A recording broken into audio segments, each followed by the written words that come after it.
warahmatullahi wabarakatuh. Baiklah, saya Cindy Marcella dari Prodi Teknik Informatika 3C. Di sini saya bertujuan untuk memenuhi tugas mata kuliah Sistem Operasi. Apa itu algoritma penjadwalan proses? Algoritma penjadwalan proses merupakan kumpulan kebijaksanaan dan mekanisme pada sistem operasi yang berkaitan dengan urutan kerja yang dilakukan oleh sistem komputer. Penjadwalan bertugas memutuskan proses mana yang harus dan kapan atau berapa burst time-nya berjalan. Jenis algoritma penjadwalan CPU. Pertama, First Come First Serve (FCFS). 2. Short Task Job First Scheduler (SJF). 3. Priority Scheduling.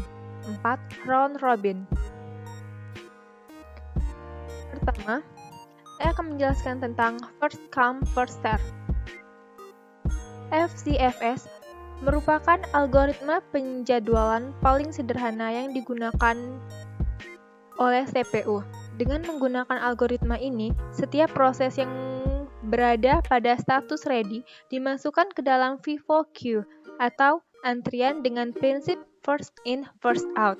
Sesuai dengan waktu kedatangannya, proses yang tiba terlebih dahulu yang akan dieksekusi. Nah, di sini merupakan proses FCFS. Ada contoh soalnya. Berikut ini terdapat proses pada sebuah CPU dengan AT dan BT-nya masing-masing. Gambarkan Gantt chart dan tentukan rata-rata waktu tunggu dengan algoritma FCFS. Dalam tabel tersebut terdapat proses. Prosesnya itu ada 5, yaitu proses 1, proses 2, proses 3, proses 4, dan proses 5. Ada arrival time. Arrival time merupakan waktu kedatangan sebuah proses dan burst time. Burst time merupakan waktu yang dibutuhkan untuk menyelesaikan sebuah proses. Kemudian, kita akan membuat penggambaran Gantt chart. Di sini merupakan penggambaran Gantt chart, di mana Gantt chart ini dimulai dari waktu 0, yaitu waktu di mana P1 mulai mengantri dan mulai dieksekusi atau dijalankan. P1 ini diproses dari waktu 0 sampai ke 12. Setelah itu, waktu kedua merupakan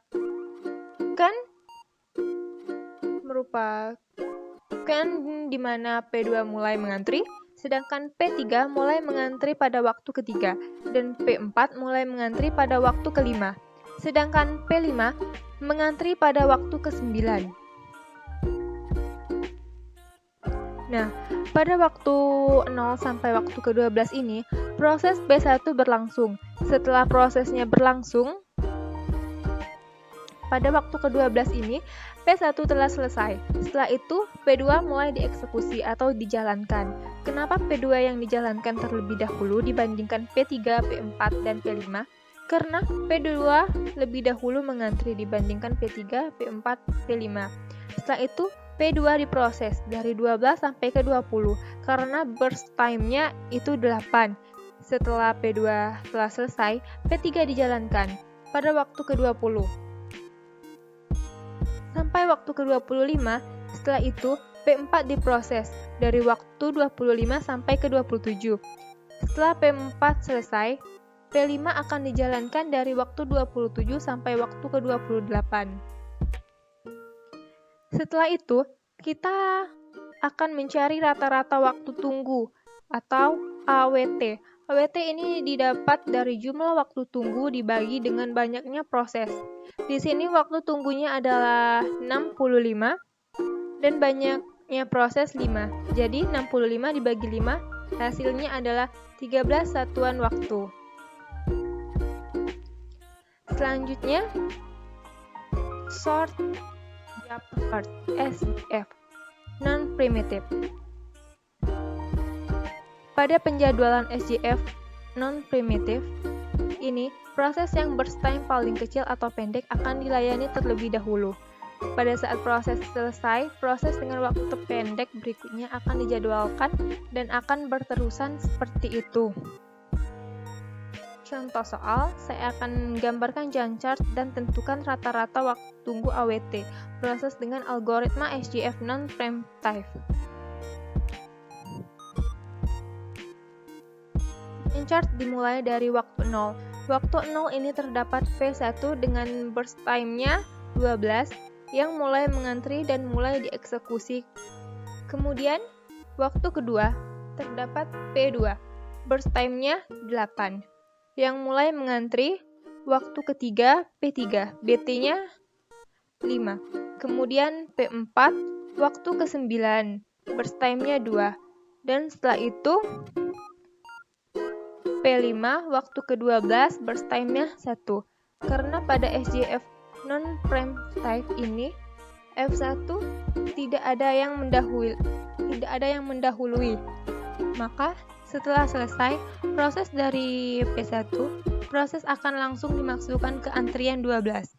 Kemudian, tentukan proses yang akan dieksekusi terlebih dahulu dengan proses yang memiliki burst time paling kecil. Pada waktu ke-12, P5 memiliki burst time paling kecil, yaitu 1. Oleh karena itu, P5 diproses dari waktu ke-15 sampai ke-13. Setelah selesai, maka akan ada antrian lagi, yaitu P2, P3, dan P4. Kemudian kita pilih P4 yang memiliki burst time yang kecil, yaitu 2. P4 diproses dari waktu ke-13 sampai 15. P3 yang memiliki burst time 5. Setelah kita menggunakan P3, langsung ke P2 yang memiliki burst time 8. P2 diproses dari waktu 20 sampai ke 28. Kemudian, kita akan menghitung waktu tunggunya, yaitu jumlah waktu tunggu dibagi banyaknya proses, sehingga ditemukan 41 dibagi 5. Hasilnya 8,2 satuan waktu. Berikutnya, start SGF first preemptive. Jika suatu proses sedang dikerjakan, kemudian ada proses lain yang datang di mana burst time-nya lebih kecil dari sisa waktu proses yang sedang dijalankan, maka proses lain akan dikerjakan dahulu dan sisa proses tadi akan dikembalikan ke ready queue. Lanjut. Berikut ini adalah proses SGF preemptive. Berikut ini ada contoh SGF preemptive. Jika kita perhatikan, gambar tersebut sedikit berbeda dari SGF non-preemptive. SGF preemptive ini mendahulukan P1, namun sampai waktu kedua, karena disebabkan muncul P2, maka P1 dihentikan di waktu kedua, dan dilanjutkan P2 yang memiliki burst time lebih rendah dari P1. Kemudian dilanjutkan P3 karena memiliki burst time lebih rendah di sudut P4 dan kembali lagi ke P1.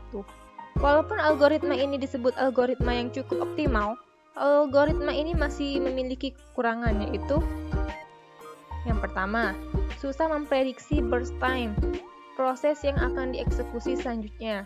Yang kedua, proses yang mempunyai burst time besar akan memiliki waiting time yang besar pula, karena yang dieksekusi terlebih dahulu adalah proses dengan burst time yang lebih kecil.